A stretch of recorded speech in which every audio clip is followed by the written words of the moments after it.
नमस्कार, अपना उत्तर प्रदेश लेकर मैं हूं आपके साथ संदीप निरंजन सरकार और बुलेटिन की शुरुआत करेंगे इस वक्त की बड़ी खबर से। लखनऊ से आ रही है। गुडम्बा पुलिस पर संगीन आरोप, छेड़छाड़ का सबूत मांग रही लखनऊ कमिश्नरेट पुलिस।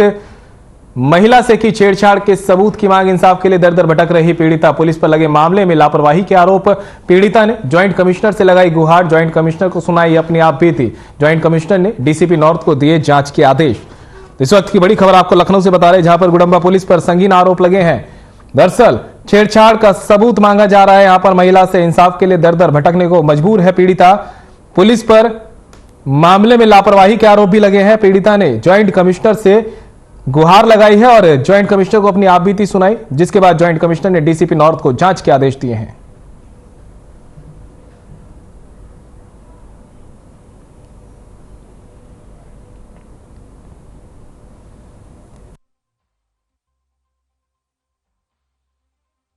अपनी माँ और बहन को सपोर्ट करने के लिए, इसमें भी ये गंदे गंदे कमेंट्स कर रहे हैं। और आज मॉर्निंग की बात है कि एक लेडी है यहाँ पे बगल में, वो अपनी नाली साफ कर रही थी, गाड़ी से पानी डाल रही थी, उसमें भी ये उनको घूर घूर के गंदी निगाह से देख रहे थे और अपना रौब दिखा रहे थे मोहल्ले में। ये सबके साथ ऐसे ही करते हैं।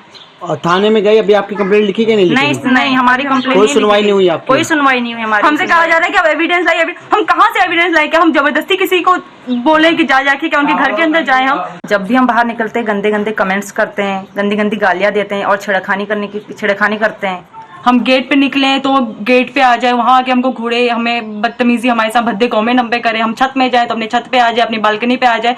बस हमारा उसने जीना हराम करके रखा। और ये आज की बात नहीं है, जब से हम लोग अपने घर में आए हैं तब से ये कंटिन्यूअसली चल रहा है। वो कंटिन्यूअसली हमें टॉर्चर कर रहे हैं, कंटिन्यूअसली हमें मेंटली भी डिस्टर्ब किया जा रहा है और हमें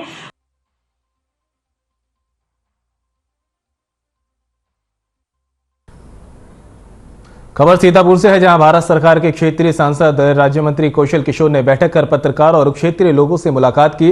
इस दौरान क्षेत्रीय समस्याओं को सुना और दोनों सरकारों की उपलब्धियों को भी लोगों को बताया। साथ ही पत्रकारों के सवालों का भी जवाब बेबाकी से उन्होंने दिया। कौशल किशोर ने बताया कि पत्रकारों के लिए सरकार लखनऊ में आवास बनाने का काम कर रही है। पत्रकारों का प्रतिनिधित्व करने के लिए संगठन आगे आए, पत्रकारों की जायज मांगों को संगठन रखें। पत्रकारों के ऊपर फर्जी अभियोग दर्ज करने के मामले में मंत्री ने कहा कि अगर पीड़ित के साथ है और ऐसा कोई करता है तो जांच के बाद फर्जी अभियोग दर्ज करवाने वालों पर उसी धारा में कानूनी कार्रवाई की जाएगी। और कार्रवाई महंगाई, आवास और बजट के मुद्दों पर मंत्री ने खुलकर सरकार की तारीफ की। इस दौरान सांसद प्रतिनिधि अमित चौहान, अमित मोहन, भाजपा कार्यकर्ता मौजूद रहे।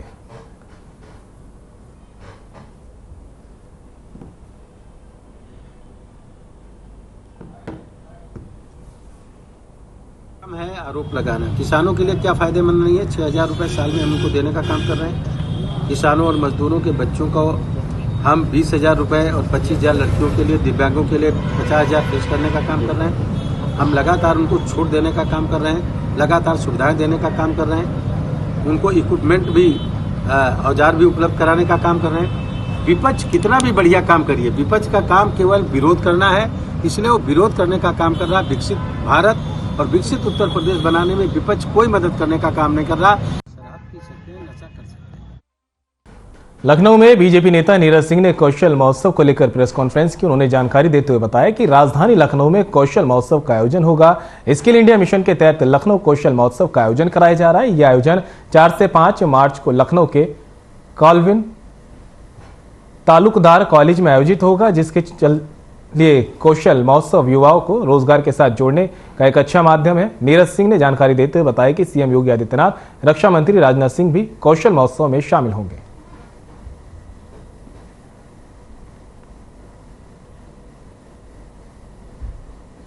मैं आपको बताना चाहता हूं, बना है और पूरा लखनऊ इसका गवाह बना है।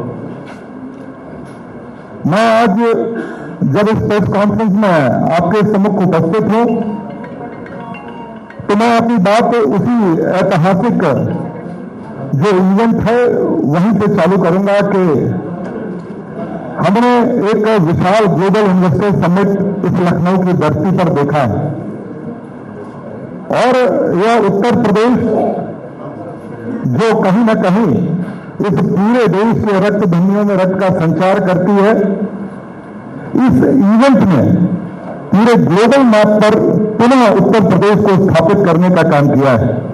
करते हुए हुए मैं आपको सादर प्रणाम करता हूं।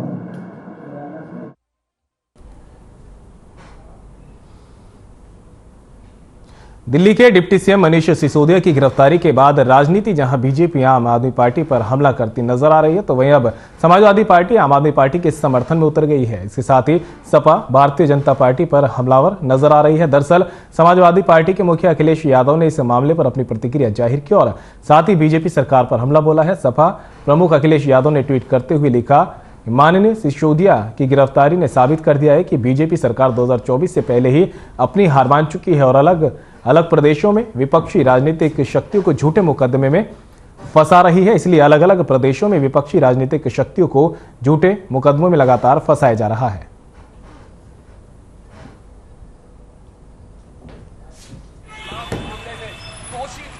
और अगर कोई गनर लेकर के किसी की जान चली जाए तो सोचो कितनी बड़ी सुरक्षा और चाहिए हो। गनर हो किसी के पास, दो गनर हो, उसके बाद जान चली जाए, अधिवक्ता हो, तो सोचिए सुरक्षा की कितनी जरूरत है। इसलिए सुरक्षा की जरूरत है। जिन जिन व्यक्तियों को भी उन्हें सुरक्षा मिलनी चाहिए। और लखनऊ से इस बीच एक बड़ी खबर सामने आ रही है। तूफानी चौहान की हत्या का खुलासा। 23 फरवरी को शराब के नशे में की थी हत्या। काम के बाद दोनों ने एक साथ पी थी शराब। पैसों के विवाद को लेकर हुआ था झगड़ा। पुलिस की गिरफ्त में आरोपी Ram Naresh Sahu MT college Malhaur police के पास की थी हत्या। लखनऊ से इस वक्त की बड़ी खबर आपको बता रहे हैं।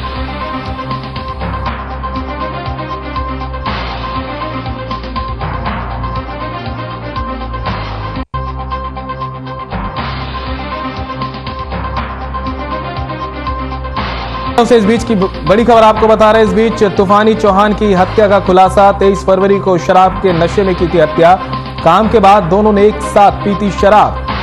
पैसों को लेकर विवाद हुआ था, जिसके बाद झगड़ा हुआ। पुलिस की गिरफ्त में आरोपी राम नरेश साहू। तो इस वक्त की बड़ी खबर आपको बता रहे हैं। तस्वीर आप देख सकते हैं, ये वही आरोपी है जिसने हत्या की वारदात को अंजाम दिया था। दरअसल 23 फरवरी को शराब के नशे में हत्या की गई थी। काम करने के बाद मृतक और आरोपी दोनों एक साथ शराब पीने बैठे और पैसों को लेकर विवाद हुआ, जिसमें हत्या कर दी गई।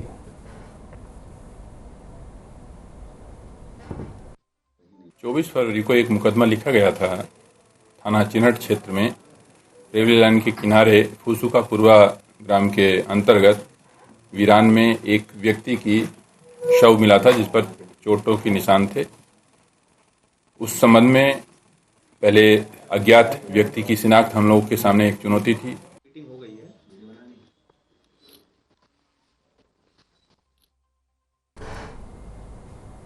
अमेठी कोतवाली क्षेत्र में नशीले पदार्थों का कारोबार नहीं थम रहा। बता दें कि शहर से लेकर गांव-गांव तक नशीले पदार्थों का कारोबार फैला हुआ है। वहीं कोतवाली पुलिस के द्वारा थोड़ी मात्रा में बरामदगी दिखाकर पुलिस की पीठ थपथपाई जाती है, लेकिन बड़े पैमाने पर कार्य करने वालों के खिलाफ कोई कार्रवाई नहीं होती। सूत्रों की माने तो पुलिस के संरक्षण में ही शहर से लेकर गाँव तक नशे के व्यापारी नशे का कारोबार करते हैं।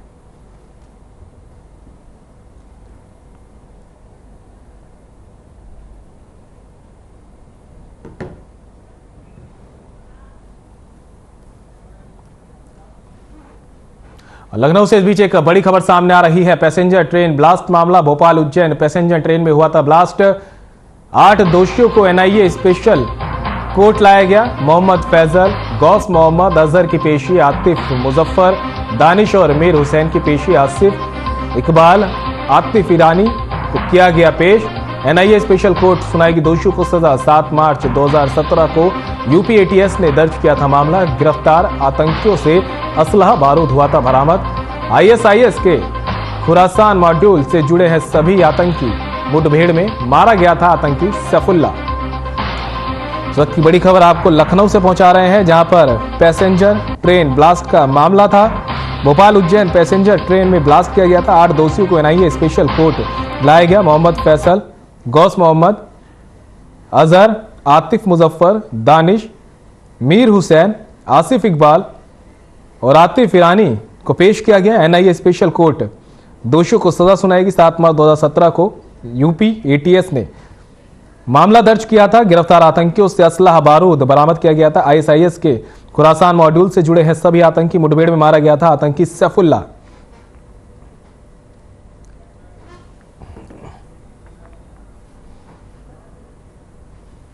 अमेठी तहसील परिसर में तहसीलदार के कार्यालय के पास फरियादियों की लंबी लाइन लग गई, जिसके चलते बुजुर्ग फरियादियों को जमीन पर बैठना पड़ा। इसी सबके बीच फरियादियों ने आरोप लगाया कि सही समय पर मुकदमे का निस्तारण न होने के कारण लगातार दिन प्रतिदिन भीड़ बढ़ती जा रही है, जिसके कारण अनेक समस्याएं हो रही हैं।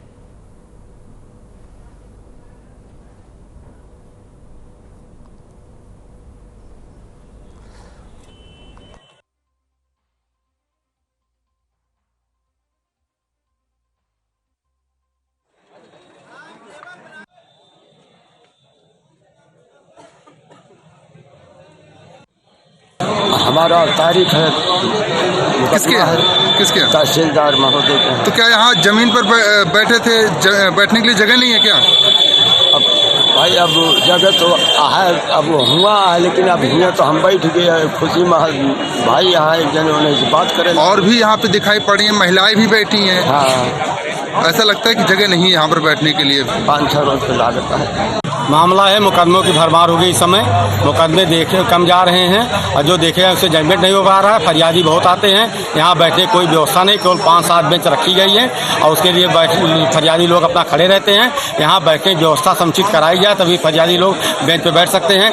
केवल 4 बेंच के अलावा 6 बेंच यहाँ नहीं है। तहसील आए हैं, हमारे भाई की औरत है, बहुत परेशान की, नाली का पानी बंद कर दिया गया सर। कल थाने 3 बारी मतलब 112 आई सर, नहीं कुछ हुआ। 2 बार थाना आया, सिपाही आया, फिर भी कुछ नहीं हुआ सर। हमारी भैया को बैठा लिए थाने में सर और दीवार जोड़ दिए सर। पानी खुला नहीं सर, न बरसात का जा सकता है न तो वैसे पानी हमारे नल का जा सकता है सर। आप थाने पे गए थे तो क्या कुछ हुआ? कुछ नहीं हुआ सर, थाने पे गए कुछ नहीं हुआ सर। और लखनऊ से इस बीच एक बड़ी खबर सामने आ रही है। एनआईए कोर्ट ने सुनाया फैसला, 4 आरोपियों को उम्र कैद की सजा। सबाउद्दीन, इमरान, शहजाद, फारूक को उम्र कैद। रामपुर में सीआरपीएफ कैंप पर हुए हमले में थे शामिल।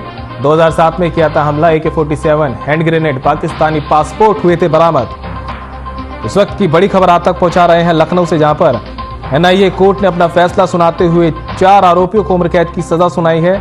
सबाउद्दीन, इमरान, शहजाद और फारूक को उम्र कैद की सजा सुनाई गई है। दरअसल रामपुर में सीआरपीएफ कैंप पर हुए हमले में शामिल थे और 2007 में हमला किया गया था। AK-47 hand grenade, Pakistani passport बरामद किए गए थे। तस्वीरें आप देख सकते हैं,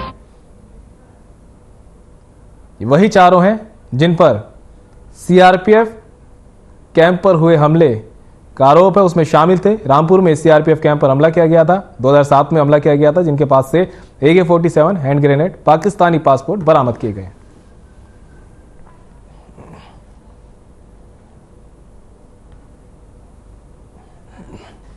और बिजनौर से एक बड़ी खबर सामने आ रही है। कछुओं के साथ तस्कर गिरफ्तार, दुर्लभ प्रजाति के दर्जन भर कछुए की बरामद। मंडावर पुलिस ने की कार्रवाई, मुखबिर की सूचना के बाद पकड़ा। 2 तस्करों को पुलिस ने किया गिरफ्तार। बिजनौर के थाना मंडावर इलाके का पूरा मामला बताया जा रहा है। बिजनौर से इस वक्त की बड़ी खबर आपको बता रहे हैं, जहां पर थाना मंडावर इलाके में दुर्लभ प्रजाति के दर्जन भर कछुओं के साथ में तस्कर गिरफ्तार किए गए हैं। मुखबिर की सूचना के बाद पुलिस ने कार्रवाई की और 2 तस्करों को धर दबोचा गया है। तस्वीर आप देख सकते हैं, वही दोनों तस्कर हैं जो कछुओं की तस्करी कर रहे थे, जिन्हें सूचना के बाद पुलिस ने गिरफ्तार किया है। दुर्लभ प्रजाति के कछुए हैं जिन्हें तस्करी के लिए ले जाया जा रहा था।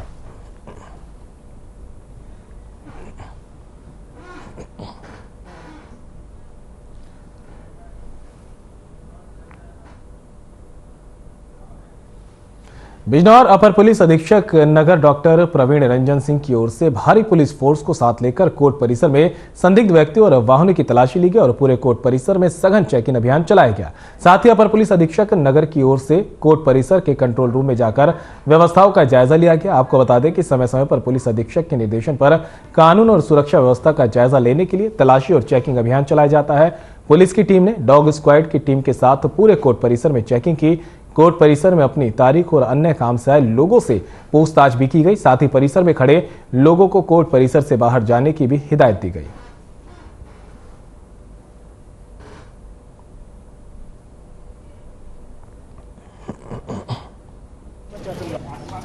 अवकाश के बाद आज कचहरी खुली है, तो इसीलिए सीओ सिटी साहब हैं हमारे साथ, कचहरी सुरक्षा के प्रभारी जो इंस्पेक्टर साहब हैं, इनके साथ पर्याप्त पुलिस बल लेके एएस चेक की टीम, इलाही की टीम, सभी लोग हैं कचहरी में सघन रूप से चेकिंग की गई। अंदर आने वाले प्रत्येक व्यक्ति की फ्रिस्किंग हो रही है, HMD से चेकिंग हो रही है। आप देख रहे हैं मुख्य द्वार से जो लोग आ रहे हैं उनको भी बैगेज का अलग से बना हुआ स्कैनर, इन सब माध्यमों से प्रभावी तरीके से सुरक्षा व्यवस्था कचहरी की है कि नहीं, इसकी चेकिंग थी।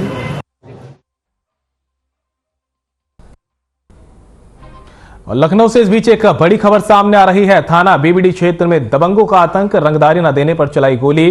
भरवारा गांव का बताया जा रहा दबंग भैरव, एक की मौत की जानकारी आई सामने, मौत के कारण अभी साफ नहीं। जायका रेस्टोरेंट के पास का एक पूरा मामला बताया जा रहा है। लखनऊ से इस वक्त की बड़ी खबर आपको बता रहे हैं, जहां पर जायका रेस्टोरेंट के पास बीबीडी क्षेत्र में दबंगों का आतंक देखने को मिला है। रंगदारी न देने पर गोली चलाई गई है। बरवारा गांव का ये दबंग बताया जा रहा है, जिसका नाम भैरव है। एक की मौत की खबर सामने आई है, हालांकि मौत के कारण अभी साफ नहीं हो पाए हैं। लखनऊ से इस वक्त की बड़ी खबर आपको बता रहे हैं, जहां पर थाना बीबीडी क्षेत्र में जायका रेस्टोरेंट के पास दबंगों का आतंक देखने को मिला है। रंगदारी न देने पर गोलियां चलाई गई है। भरवारा गांव का बताया जा रहा है दबंग भैरव, जिसने फायरिंग की। इस दौरान एक की मौत की जानकारी भी सामने आई, मौत के कारण अभी तक साफ नहीं है।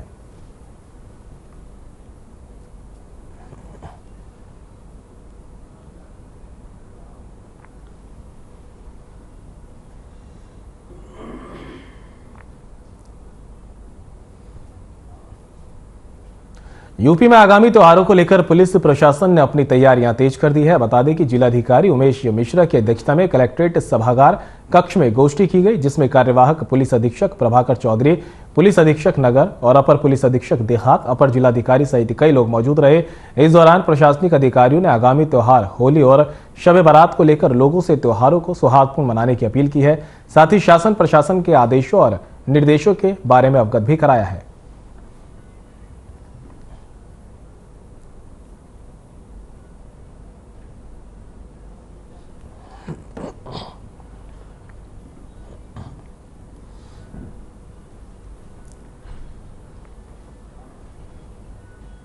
लखनऊ से इस वक्त की बड़ी खबर सामने आ रही है। निशांतगंज से आईटी जाने वाले पुल में पड़ी दरार, पुल की स्थिति को देखते हुए बंद कराया गया है। आवाजाही पर भी रोक यहां पर लगाई गई है। 617 मीटर लंबा इंदिरा ब्रिज हुआ जर्जर। लोक निर्माण विभाग के अधिकारी करेंगे जांच, सेतु निगम और रेलवे के अधिकारी भी करेंगे जांच। पुल से रोज गुजरते हैं करीब 10,000 वाहन। पुल की मरम्मत तक ट्रैफिक किया गया डायवर्ट। इस वक्त की बड़ी खबर आपको बता रहे हैं, लखनऊ से आ रही है। निशांतगंज से आईटी जाने वाले पुल में दरारें पड़ी हैं। पुल की स्थिति को देखते हुए आवाजाही पर रोक लगाई गई है।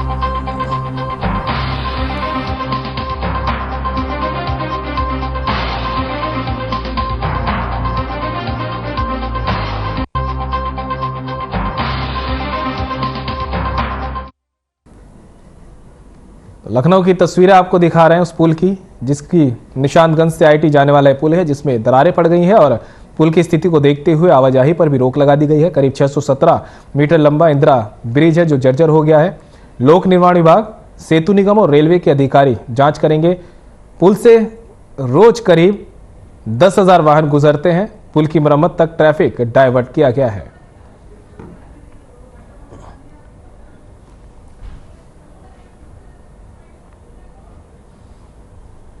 बिजनौर के थाना चांदपुर प्रांगण में एसपी ग्रामीण राम अर्च के नेतृत्व में आगामी त्योहार होली और शब बारात को लेकर शांति समिति की बैठक का आयोजन किया गया, जिसमें क्षेत्र के गणमान्य लोगों ने बढ़ चढ़कर हिस्सा लिया। बता दें कि आगामी त्योहारों के दृष्टिगत बैठक का आयोजन किया गया था। बैठक में सभी धर्मगुरुओं और सम्भ्रात लोगों ने मिलजुल कर त्योहार मनाने का पुलिस को आश्वासन दिलाया है।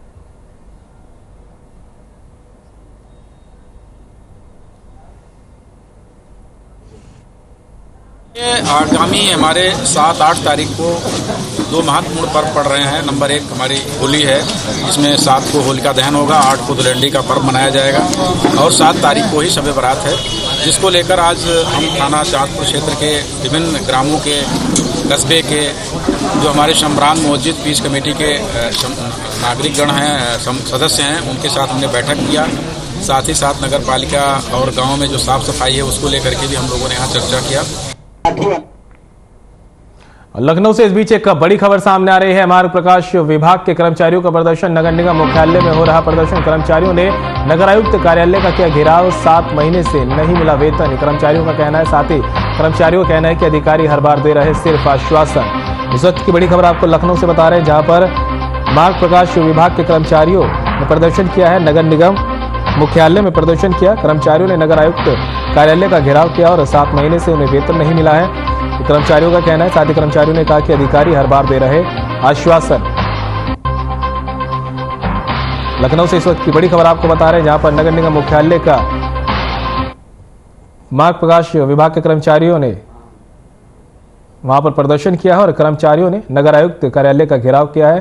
कर्मचारियों का कहना है कि 7 महीने से वेतन नहीं मिला है और जब अधिकारियों से बात की जाती है तो सिर्फ आश्वासन देते हैं, आश्वासन के बाद सैलरी नहीं देते।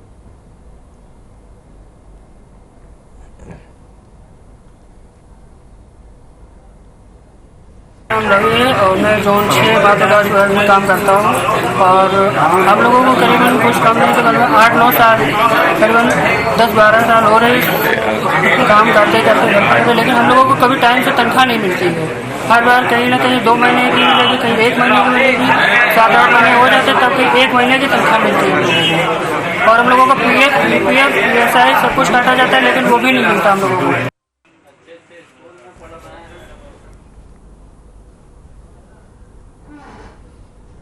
खबर कन्नौज से है, जहां होली से पहले हुड़दंगियों की खोज शुरू हो गई है। बता दें कि एसपी ने थानेदारों को निर्देश दिए हैं कि गांव में अराजक तत्वों को ढूंढने के निर्देश ये दिए गए हैं। होली से पहले हुड़दंगियों पर हो कड़ी से कड़ी कार्रवाई की जाए। इसके साथ ही उन्होंने कहा कि अब तक 24 आरोपियों को हिस्ट्री शीटर घोषित किया जा चुका है और 20 लोगों पर गैंगस्टर और 300 लोगों पर गुंडा मिनी गुंडा एक्ट के तहत कार्रवाई हो रही है।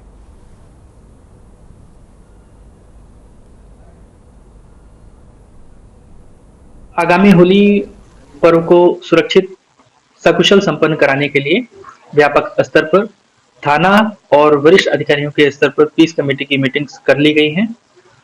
इसके अलावा गांव-गांव स्तर पर पुलिस की चौपाल के माध्यम से लोगों से संवाद स्थापित किया जा रहा है। त्योहार के पूर्व किसी प्रकार का कोई विवाद न रह जाए, यदि कोई विवाद है भी तो उसका सम्यक निस्तारण हो जाए। इसके अलावा असामाजिक तत्वों को चिन्हित करके समय रहते उन पर प्रभावी और कड़ी निरोधात्मक कार्रवाई की जा रही है। इसी के अंतर्गत बड़ी संख्या में विगत दिनों में गुंडा, गैंगस्टर,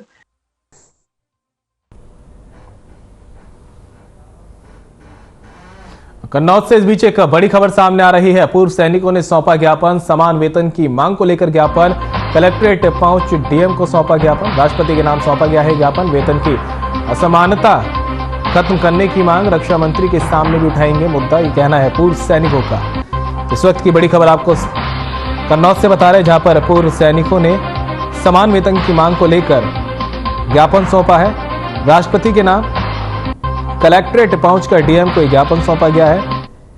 वेतन की असमानता को खत्म करने की मांग की गई है। साथ ही पूर्व सैनिकों का कहना है कि अगर उनकी बात नहीं मानी गई तो वे रक्षा मंत्री तक भी अपनी बातें लेकर जाएंगे और रक्षा मंत्री के सामने भी मुद्दा उठाएंगे।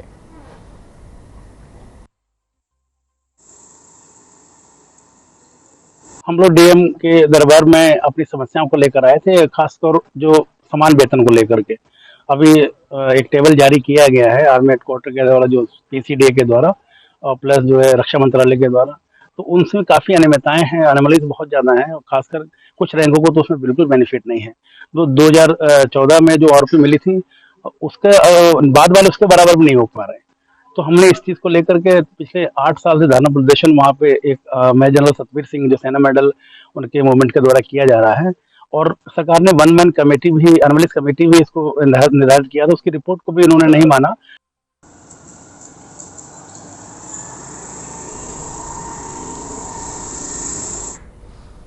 प्रयागराज में उमेश पाल और उनके गनर की दिन दहाड़े हत्या के मामले में उत्तर प्रदेश पुलिस की कार्रवाई शुरू हो गई है। उमेश पाल हत्याकांड में एक आरोपी का एनकाउंटर हुआ। इसी सबके बीच प्रदेश के एडीजी कानून व्यवस्था प्रशांत कुमार ने बताया कि उमेश पाल की नृशंस हत्या का आरोपी अरबाज प्रयागराज में हुई मुठभेड़ में घायल होने के उपरांत अस्पताल में मृत घोषित किया गया। साथ ही बताया कि प्रदेश में माफिया और अपराधियों के प्रति जीरो टॉलरेंस की नीति के तहत सख्त कार्रवाई की जाएगी।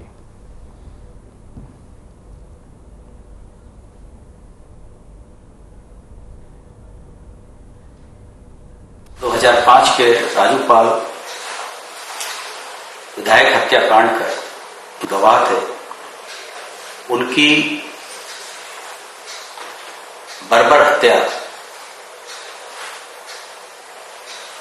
गाड़ी सवार बदमाशों ने असलाह एवं बम इत्यादि चलाकर की थी। इस हत्याकांड में पूरे प्रदेश को दहला दिया था। सरकार की तरफ से विधानसभा के पटल पर सभी अपराधियों के विरुद्ध कड़ी से कड़ी कार्रवाई करने का आश्वासन भी दिया गया था। और कन्नौज से इस बीच एक बड़ी खबर सामने आ रही है। अधिवक्ता हत्याकांड का मामला प्रयागराज में की थी अधिवक्ता की हत्या को लेकर किया गया प्रदर्शन। अखिल भारतीय पाल महासभा में किया प्रदर्शन। हत्यारों को गिरफ्तार कर फांसी देने की मांग। प्रदेश में अपराधियों को नहीं खौफ, राज्यपाल के नाम डीएम को सौंपा ज्ञापन। कन्नौज से इस वक्त की बड़ी खबर आपको बता रहे हैं, जहां पर अधिवक्ता हत्याकांड का मामला जो अब तूल पकड़ता जा रहा है। प्रयागराज में अधिवक्ता की हत्या की थी। हत्या को लेकर प्रदर्शन किया जा रहा है। अखिल भारतीय पाल महासभा ने प्रदर्शन किया और हत्यारों को गिरफ्तार कर फांसी देने की मांग की है। साथ ही लोगों का कहना है कि प्रदेश में अपराधियों को किसी तरह का खौफ नहीं है, बेखौफ हो चुके हैं यहाँ के बदमाश। साथ ही उन्होंने राज्यपाल के नाम डीएम को ज्ञापन भी सौंपा है। उधर जाओ, उधर जाओ।